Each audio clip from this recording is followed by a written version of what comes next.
Bagaimana al-insan itu, manusia itu punya akal, pandai bicara, bisa jalan, punya pikiran. Alam yang kedua di bawah itu hewan, bisa jalan, tidak ada pikiran. Yang ketiga nabat, tumbuh-tumbuhan, dia hidup, tidak bisa jalan. Yang terakhir benda-benda mati, tanah, batu. Inilah dimaksudkan di sini alamin, alam yang banyak. Kalau kita hubungkan tarbiyah Allah, pemeliharaan Allah dengan Allah terhadap manusia itu bagaimana caranya? Kita khusus mengkaji bagaimana cara Allah mengatur manusia. Itu ada caranya dua. Tarbiyatullah linnasi naw'ani. Allah mengatur manusia, Allah menjaga, memelihara kehidupan manusia itu ada dua cara. Pertama namanya adalah tarbiyah khalqiyah, pemeliharaan melalui eksistensi ataupun penciptaannya. Kita lahir ke muka bumi ini, Bapak Ibu, ini dipelihara oleh Allah, diatur oleh Allah, bukan simsalabim. Bagaimana cara Allah mengatur? Lahir kita kecil, ya kan Bu, Pak? Bagaimana kalau kita lahir itu sudah dewasa? Tidak mungkin kan? Kecil kita lahir, kita belum pandai apa-apa. Kemudian fisik kita semakin lama semakin tumbuh berkembang. Artinya perkembangan fisik kita sejak lahir sampai dewasa itu seiring, sejalan dengan perkembangan jiwa dan mental kita. Itu cara Allah mengatur.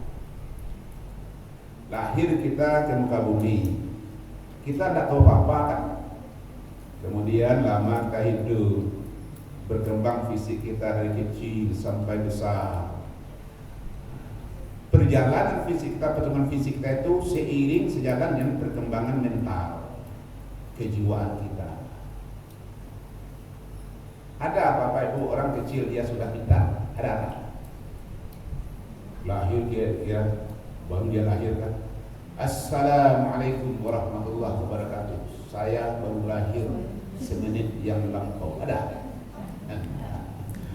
Barangkali kalau ada anak seperti itu pingsan nih mamanya mungkin kan. Jadi Allah mengatur hidup manusia ini seperti itu, sangat luar biasa.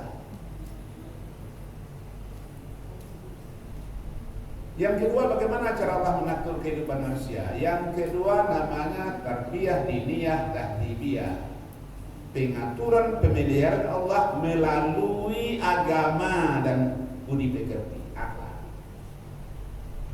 Dia dilatih dengan agama. Apa agama itu? Adalah wahyu yang diturunkan oleh Allah kepada manusia. Apa tujuannya itu? Supaya pikirannya berkembang, pikirannya itu bisa diluruskan oleh apa? Oleh agama. Ya. Jadi yang kedua, Allah pelihara kita melalui agama. Pemilihan pertama tadi memang semua manusia, tetapi yang kedua belum tentu. Apakah semua orang beragama, Bapak Ibu? Tidak. Ada yang ateis, tidak percaya pada agama. Berarti orang tidak percaya pada agama, hidayah apa itu? Pemeliharaan yang kedua tidak didapati. Di pemeliharaan kedua itu Bapak Ibu adalah melalui latihan, melalui ajaran agama.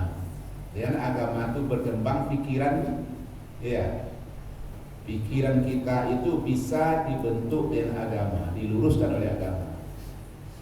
Yang kedua adalah untuk mensucikan jiwa kita, membersihkan hati. Saya tanya sama Bapak Ibu, yang bisa membersihkan hati kita ajaran agama atau ilmu pengetahuan? Agama. Kenapa begitu?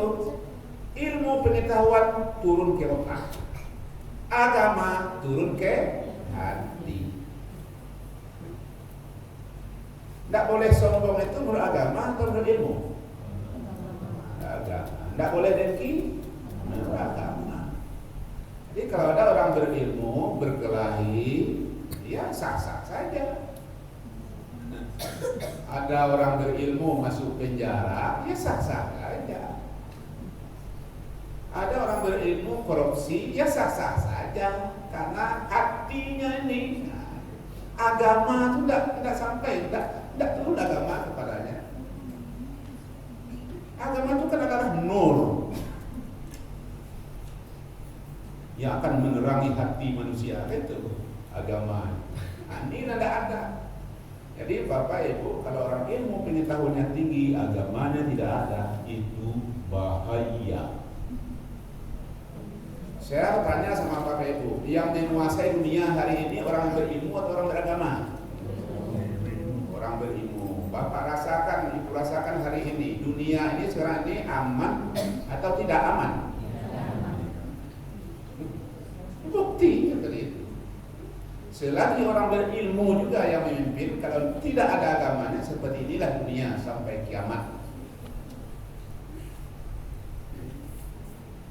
Ilmu itu orang Barat itu sengaja membuat senjata modern, kan? Apa guna senjata? Untuk berperang. Kalau orang aman, laku senjata. Tidak. Jadi bagaimana cara lagi senjata sudah dibikin? Orang aman, sekarang diadu lah itu, difitnah antar negara, diadulah negara A dengan B, kemudian dia berperang, tentu dia butuh inilah senjata kita. Kita menghargai ilmu pengetahuan Bapak Ibu, iya, tapi kalau hanya ilmu pengetahuan tanpa agama, itu kebenarannya. Kan ada nyanyinya Bapak Ibu. Tanpa agama manusia binasa, tanpa ilmu manusia buta. Tanpa harta manusia sengsara, tanpa ukhuwah manusia terpisah. Kan itu Bapak Ibu. Jadi itu cara Allah mengatur manusia. Syukurilah itu Bapak Ibu. Lahir kita, perkembangan fisik kita dari kecil sampai dewasa sejalan dengan perkembangan ilmu, mental dan kejiwaan kita. Kedua, cara Allah menjaga, mengatur kehidupan kita ini adalah melalui ajaran agama. Dan agama ini bisa akal yang kita miliki itu bisa disempurnakan, diluruskan oleh agama. Kemudian yang kedua,